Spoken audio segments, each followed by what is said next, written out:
Bonjour. Les scènes de violence à Dakar sont visibles partout dans les journaux reçus vendredi à l'agence de presse sénégalaise. De véritables émeutes ont émaillé le procès Ousmane Sonko Mame Mbaye Niang. Des heurts ont éclaté à Dakar entre forces de l'ordre et partisans de l'opposant Ousmane Sonko qui devait comparaître devant la justice pour diffamation contre le ministre du Tourisme Mame Mbaye Niang, suite à une divergence sur l'itinéraire que devait emprunter le cortège de M. Sonko.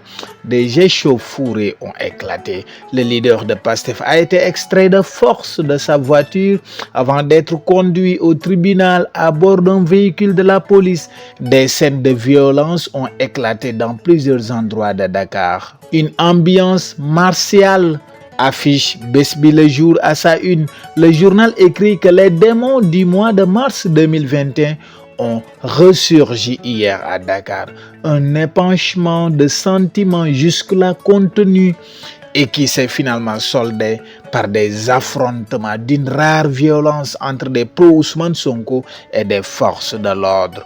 Une journée de confrontation, selon Libération, qui souligne que des manifestations et affrontements ont éclaté dans plusieurs localités du pays. Le journal cite pêle-mêle 3 bus de Dakar Dem Dikk incendiés, 4 autres saccagés, des agences de la Sonatel, de l'ONAS, de CBAO, les permanences de l'APR aux Parcelles Assainies et Sicap Liberté ont été attaquées. Mon confrère signale que sur la route du tribunal, comme après le renvoi du procès, Ousmane Sonko a été embarqué de force par les forces de sécurité puis isolé dans son domicile. Il a été finalement évacué à bord d'une ambulance en début de soirée car Sonko fait sujet à de terribles vertiges, des douleurs au bas-ventre et des difficultés respiratoires.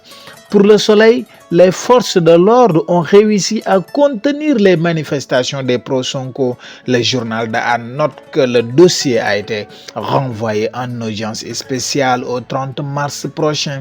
L'AS fait le récit d'une journée électrique avec des heurts, pillages et arrestations à Dakar et à Ziguinchor. Une journée sans frein, selon Walf Quotidien. L'appel à la résistance lancé par le patriote en chef Ousmane Sonko n'est pas resté lettre morte.